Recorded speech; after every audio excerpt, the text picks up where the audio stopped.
Okay, I'll try to keep this video to 10 minutes or under because I realize I do talk at length on too many of my videos. So try and make this one concise. It's about ongoing issues, but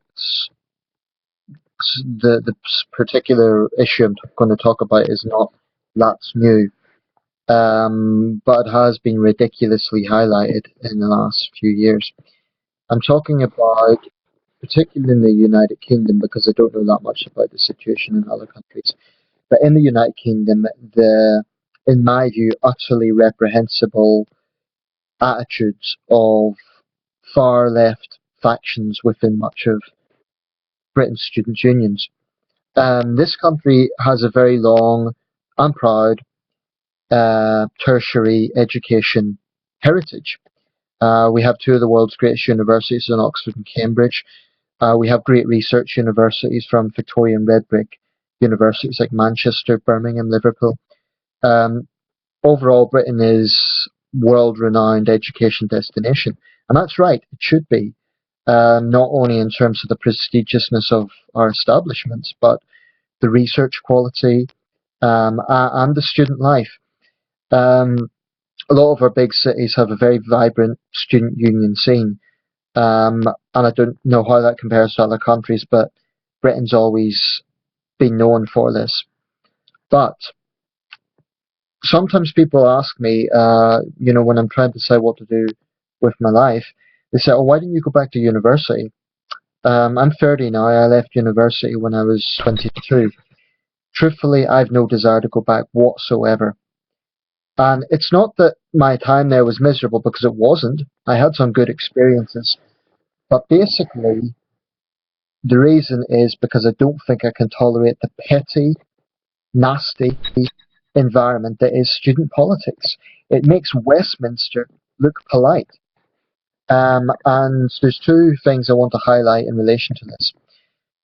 A while back, I uploaded a video about the Goldsmiths Equalities Officer, Bahar Mustafa. Well, it turns out she's in the headlines again, this time on allegations of bullying. Now, I should emphasize these are allegations. I'm not there. I can't say for absolute certain that she is a bully, although frankly it wouldn't surprise me. But basically, this is just a report by the Evening Standard. It says that she is quitting her role over a bullying row in which she and another student harassed the union president, Drahani Rashid. And none of them have commented on the bullying allegations, but these were, they've not commented to the media, but these were allegations that were in the university. It says that she and a student called Alex Etches created a hostile working environment, undermined Ms. Rashid, badmouthed her to other students, and accused her of behaving undemocratically when she refused their demands to issue public solidarity statements backing protests and occupations carried out by other students. This is basically the bullying behaviour of the far left. So, I'm not there, but what I'm saying is it is characteristic of how the far left behave, and it's very characteristic of typical far right or far left, same difference, organisations who believe that they can get their way by shouting people down, by obnoxiously slandering anyone who doesn't agree with them, and it's just very repugnant, quite frankly. I do suspect that for a lot of Britain's student unions have been infiltrated by this rubbish.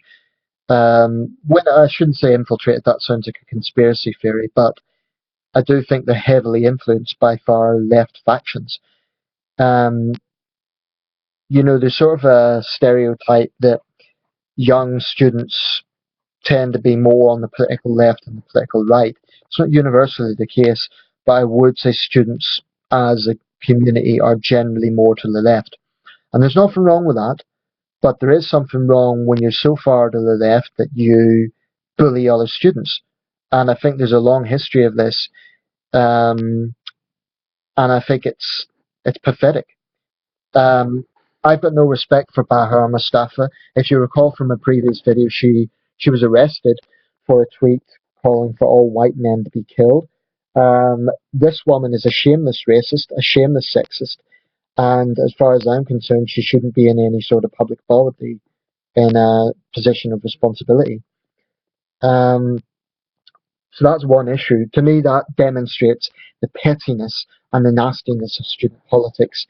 I haven't. I actually served on the student council at Wolverhampton, and I'm not going to sort of slander my university because I personally didn't have any major problems, but I definitely got at times at that union sort of inclinations of a very left-wing bias, and this is, I think, consistent across most of Britain's student unions.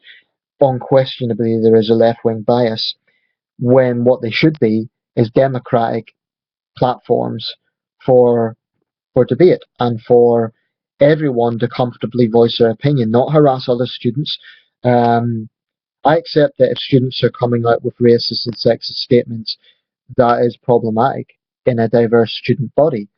But what I cannot tolerate is the utter hypocrisy that left wing intolerance is permitted, which sometimes is just as prejudiced as the right wing counterpart.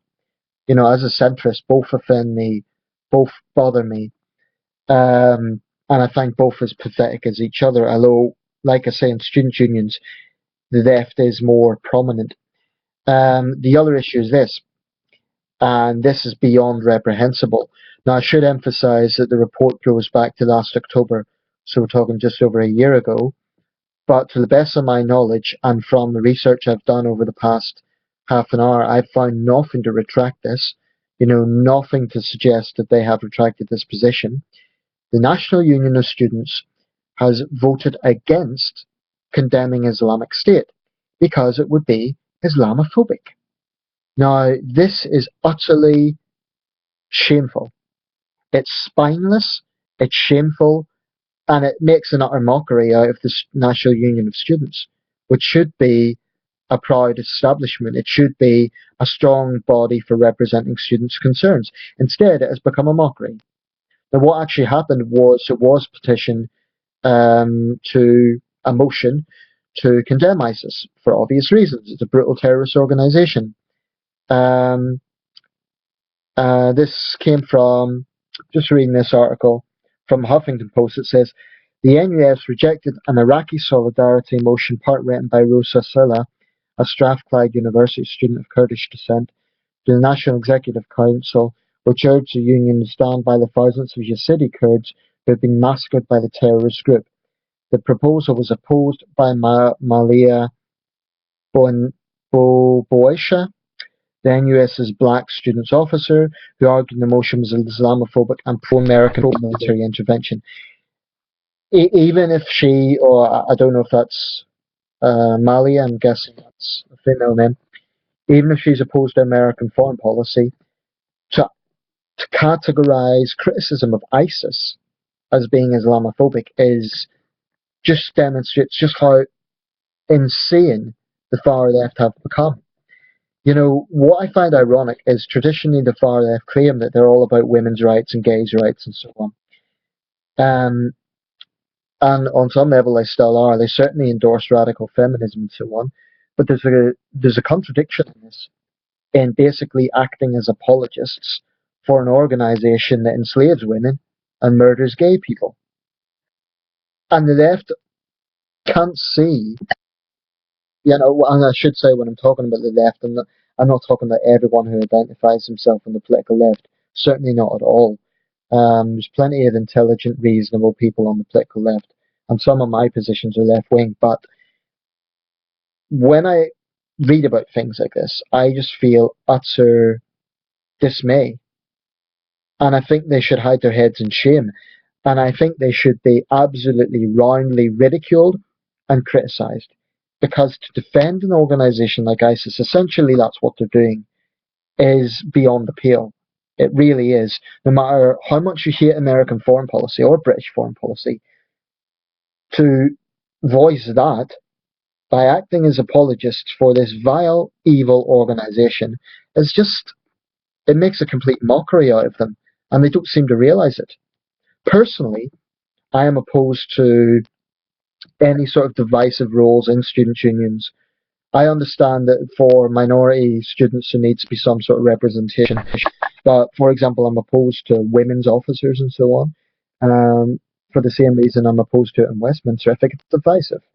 I think there should be gender equality officer to deal with both men's and women's issues. And this is kind of getting off on a tangent here because I'm now talking about Westminster. But there was a feminist MP, Fiona Phillips, I believe her name was, who actually is on record as laughing when the subject of men's issues was brought up. So basically, what I'm saying with this video is I am beyond sick of the arrogance of the far left and their obnoxious and bullying attitude, and the fact that they shout down anyone who doesn't agree. It's so pathetic, and it's so obnoxious, and it's about time people stand up to them. And I'm saying this as a centrist. Okay, I'm not a UKIP supporter. I'm not in Britain First. I'm not a Tory. I just do not like the hypocrisy and utterly obnoxious bullying behaviour that we are seeing from the far left. They can go to hell as far as I'm concerned.